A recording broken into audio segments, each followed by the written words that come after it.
안녕하세요. 회색 또는 파산의 모든 것 앵그리 버시입니다. 지난 시간에 이어서 영업소득자에 관련된 이야기를 갖다가 드릴 텐데요. 간단하게 지난 시간 정리하면은 급여소득자라는 것은 어떤 것이고 여러분들이 오해하고 계신 것들이 어떤 게 있다 말씀을 드렸습니다. 이 급여소득자 관련해서도 좀 더 추가적으로 좀 드리고 싶은 이야기는 많이 있는데 우선은 일단 뼈대를 잡는 게 중요합니다. 그래서 개인회생을 할 수 있는 이 개인이라는 주체, 이 주체의 수입이 어떻게 형성이 되는가를 먼저 좀 이해하시고 세부적인 부분에 대해서는 그리고 제가 20년 넘게 실무를 통해서 어떤 케이스가 있었다 하는 부분에 대한 좀 뭐 재미있을 수도 있는 사례에 관한 이야기는 나중에 또 시간을 마련해서 전달해 드리도록 하겠습니다. 그럼 이어서 영업소득에 대해서 이제 말씀을 드릴 텐데요. 지난 시간에 말씀드린 것처럼 영업소득이라는 것은 반드시 사업소득만 포함이 되는 게 아니라 뭐 부동산 임대, 임업, 농업, 그리고 우리가 그 정확하게 또 구분하지 못하는 여러 가지가 있잖아요. 그 모든 게 사실 포함이 된다는 것입니다. 이제 다만 이 영업소득에는요, 크게 두 가지가 있습니다. 어떤 게 있냐면요. 영업소득을 실질적으로 운영하는 주체가 있고요. 급여소득자와 비슷하지만 영업소득자로 분류되는 분들이 많이 계세요. 이거를 객체라고 얘기해 보겠습니다. 조금 사회 경험이 있으시고 직장 생활을 하시거나 또 사업장을 운영해 보신 분들은 좀 빨리 이해가 되실 텐데 그렇지 않은 분들은 쉽게 저게 무슨 얘기지? 하실 수가 있어요. 그래서 최대한 어떤 누구도 다 좀 이해하실 수 있게 최대한 쉽게 설명을 드리도록 제가 힘써 보겠습니다. 어떤 거냐면요. 흔히 말하는 이제 사업장을 예로 들어 보겠습니다. 그래서 제가 이제 그 실명을 항상 거론할 수 없으니까 뭐 김하나님, 이둘님 이렇게 말씀을 드리잖아요. 그래서 지난 시간에는 아마 한여섯님까지 소개를 드렸는데 오늘 시간에는 나일곱이라는 분이 계세요. 그래서 이 나일곱이라는 님께서 뭘 운영하시냐면요. 치킨집을 개업을 했습니다. 치킨집을 개업을 해서 세무서에 가서 사업자 등록도 개설하고 이제 뭐 그 오픈을 했으니까 오픈 행사도 하고 이렇게 시작을 하셨어요. 그러면은 이 나일곱님은 일반적으로 얘기하는 사업 소득자가 됩니다. 사업 소득자가 되세요. 그러면은 사업 소득자의 당사자, 주인공이죠. 주체죠. 예. 그런데 이런 경우가 있어요. 이제 치킨집을 오픈해서 운영을 하시다 보니 영업을 갖다가 어떻게 하면 좀 더 잘하면 좋을까? 이러다가 사람을 구하게 됩니다. 그래서 구인 광고를 내서 내가 이렇게 치킨집을 운영을 하고 있는데 요즘에 이제 날씨가 많이 좋아져서 밖에서 이렇게 치킨을 드시는 분들 많잖아요. 무슨 공원에 가시는 분, 공원으로 가시는 분들도 계시고, 뭐 이렇게 강변으로 가시는 분들도 계시고, 야외로 가시는 분들도 계십니다. 그래서 이 나일곱님이 나시가 있고, 그러면 이제 8님이라는 분을 채용을 했어요.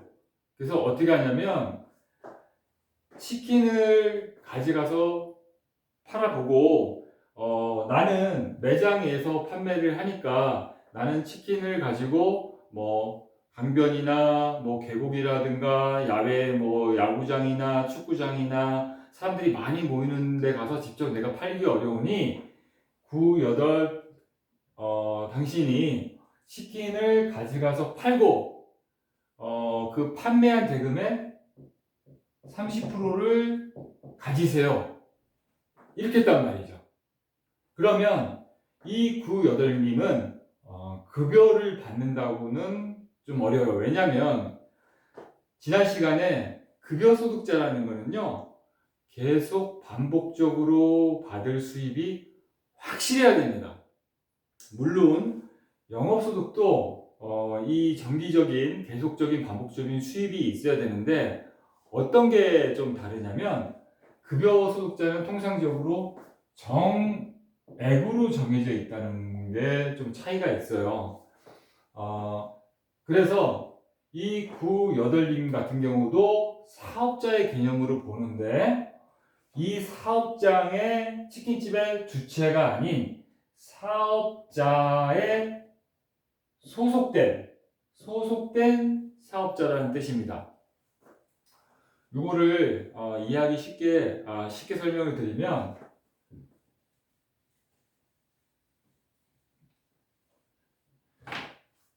가장 대표적인 직업군이 있습니다. 대체적으로 보험 설계사라고 하시는 분들이 여기에 포함이 됩니다. 요즘에는 이런 식의 이 소득 형태가 정말 많아요. 소위 말하는 3.3%. 제가 이렇게 말씀드리면 이 영상을 보시는 분들 중에 많은 분들이 나 저거 알아. 나도 저거야. 이렇게 하시는 분들도 아마 계실 거예요. 이게 무슨 얘기냐면요. 노무를, 그러니까 지난 시간에 급여소득자라는 것은 내가 누군가한테 고용이 돼서 내가 근로를 하면, 노무를 제공하면 그에 대한 반대급부로 급여를 받는 거, 월급을 받는 거, 이거를 급여소득자라고 말씀을 드렸잖아요.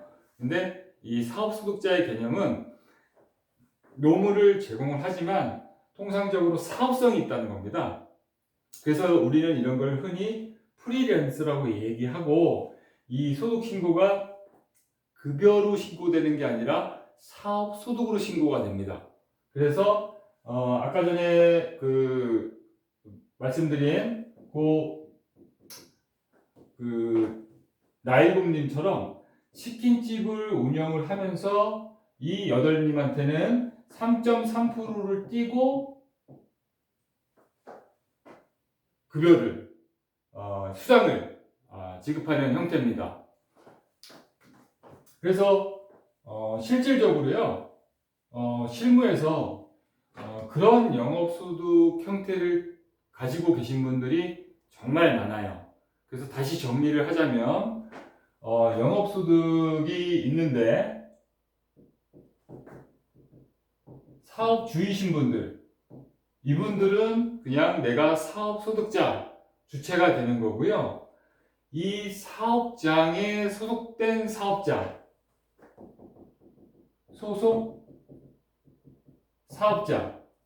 소위 3.3%를 띄시는 분들, 이런 수입 형태가 요즘에 정말 많습니다.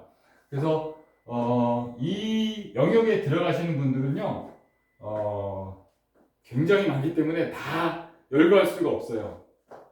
뭐 보험 영업을 하시는 분들, 뭐 자동차 딜러분들, 그리고 꼭 뭐 이런 형태가 아니더라도 학원에서 강의를 하시는 분들도 막 이런 형태로 이렇게 수입 형태가 책정이 되는 경우도 많고요. 뭐 운동 선수들도 있으시고 뭐 많이 있습니다. 그래서 이러한 수입이 있어도 사업소득으로 본다는 것.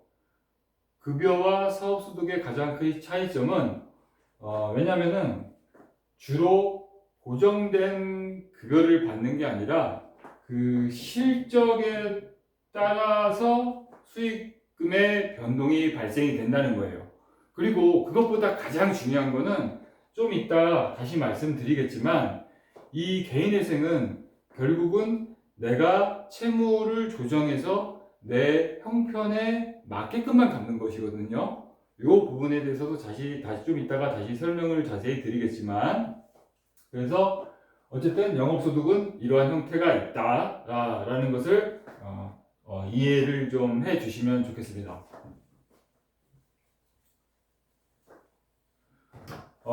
그래서 이제 다시 좀 정리를 해보면 개인회생에 있어서는 급여와 영업소득 이렇게 구분이 되는데,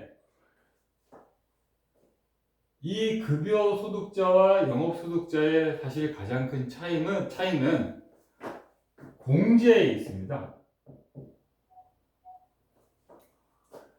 이게 무슨 말인고 하니, 아마도 이 영상을 보시기 전에 뭐 가용소득이 어떻고 뭐 생계비가 어떻고 뭐 이런 얘기를 갖다가 들으셨을 수도 있는데요.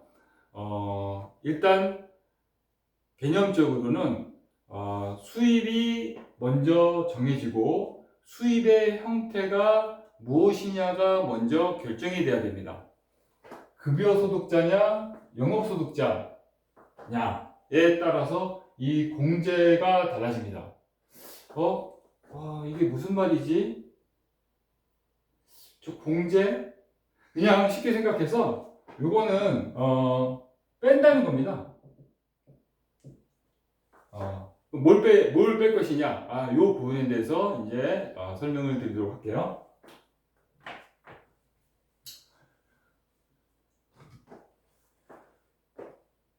다시 한번 정리를 해보면, 파산면책이라는 것은 채권자 모아놓고 빚잔치를 하는 거, 회생이란 빚잔치 하지 않고 나눠서 갚는 거.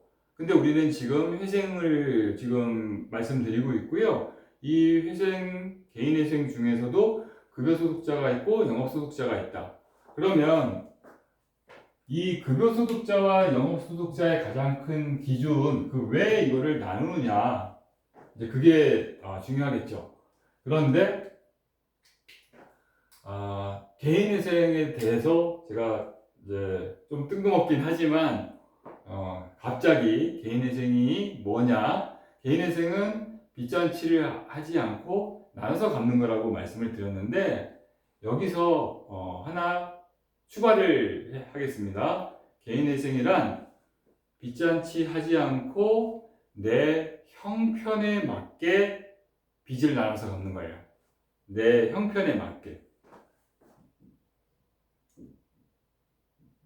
그러면 이 형편이라는 거는요, 형편이라는 거는 개개인마다 다 달라요.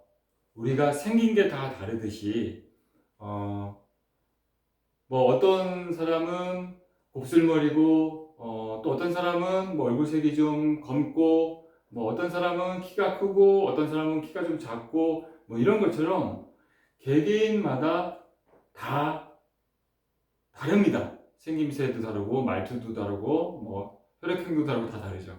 그런 것처럼 각자의 형편은 다 다릅니다.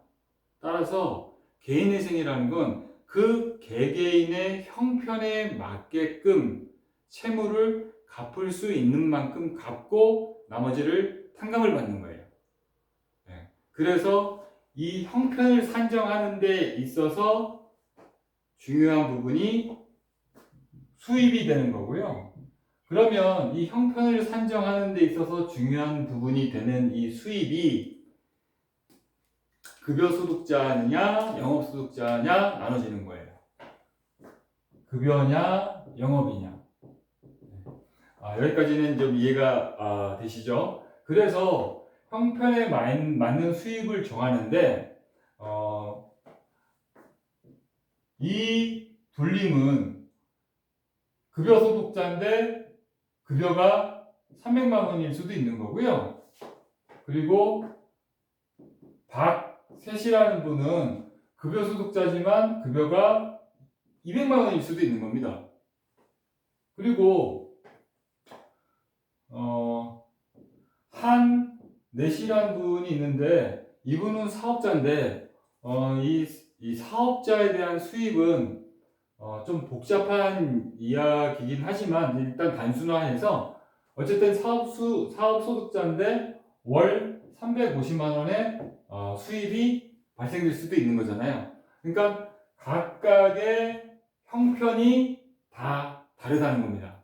그렇기 때문에 각각의 다른 형편에 맞게 개개인의 주어진 형편에 맞게 갚는 게 개인회생의 취지예요. 그렇다면은 이 각 개개인의 수입이 정확해야 되잖아요. 그래서 급여 소득자와 영업 소득자를 구분을 하는 것입니다. 그러면 이 급여 소득자와 영업 소득자에 있어서 가장 큰 차이가 뭐냐? 아까 전에 공제라고 말씀드렸잖아요. 급여 소득자는요, 소위 말하는 이제 유리지갑이죠.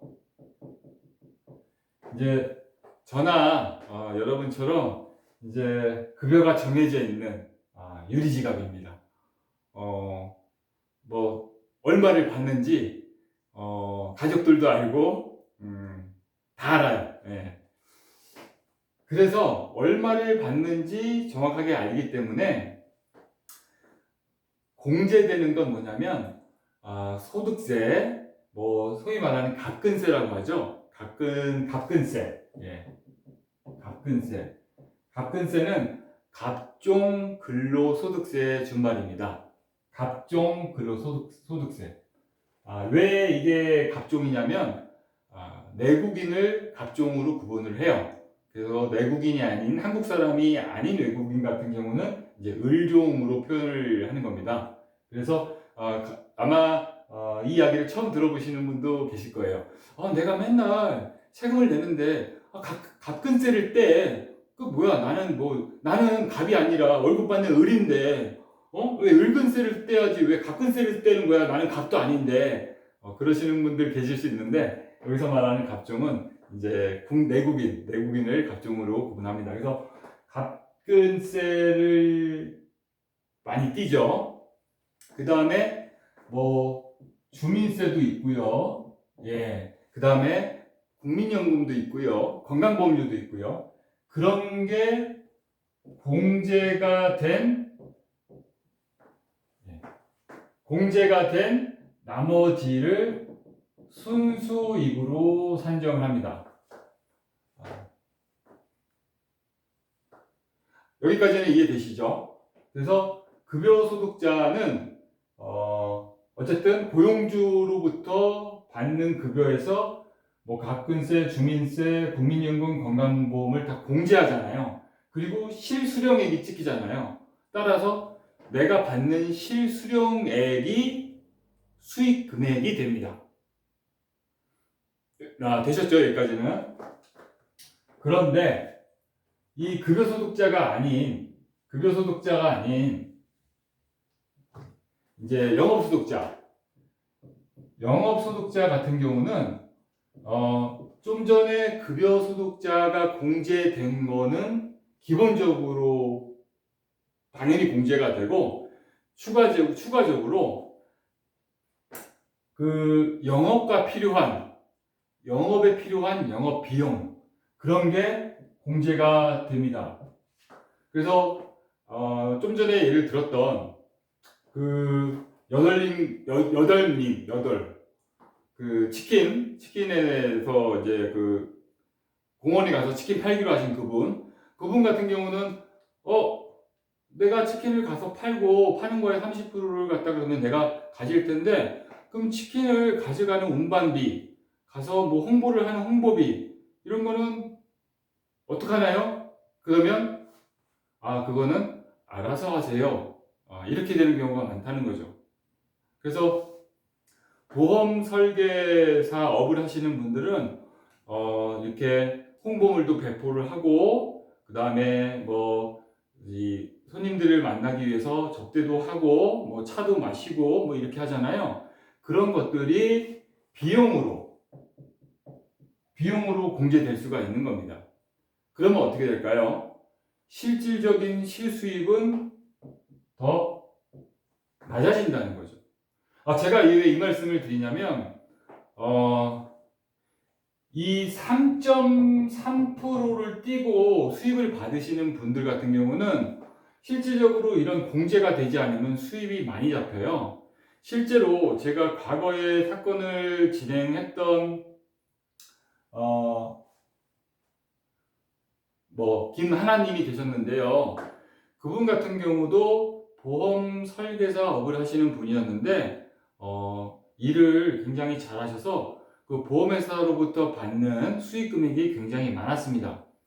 그런데 그만큼 영업 활동을 많이 하시면서 영업 비용으로 지출되는 금액도 적지 않았거든요. 그런데 그 영업 비용을 공제하지 않게 되면 회사로부터 받는 3.3%만 떼고 받는 이 수익 금액을 자칫 잘못하면 다 순수익으로 잡을 수 있는 부분이 있다는 거예요. 제가 왜 이렇게 이 부분을 강조하냐면 그분 같은 경우는 그것을 공제하지 않아서 개인회생을 신청하셨다가 그것을 감당하지 못해서 기각이 되셨던 분이었기 때문에 더 안타까움이 남습니다. 그래서 제가 당담을 해드리면서 이 공제 비용을 다 산출해서 계산해서 반영을 해서 실질적인 순수익 금액만 기준으로 한 변제 계획안을 작성해서 개시 결정을 받아들인 기억이 있는데요. 그렇기 때문에 급여소득자와 영업소득자는 차이가 있을 수밖에 없는 것이고, 그 차이를 얼마만큼 정확하게 하느냐에 따라서 여러분들이 제일 궁금해하시는 가용소득이라는 게 결정이 됩니다.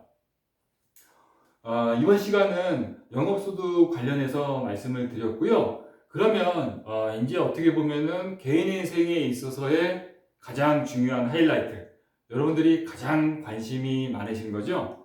가용소득입니다.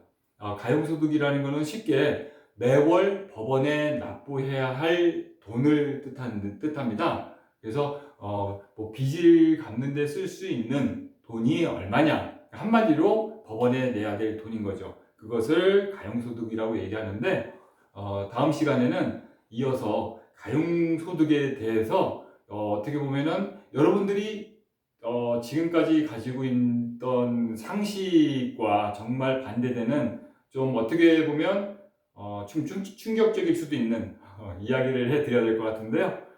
이번 시간은 여기까지 하겠습니다. 이상입니다.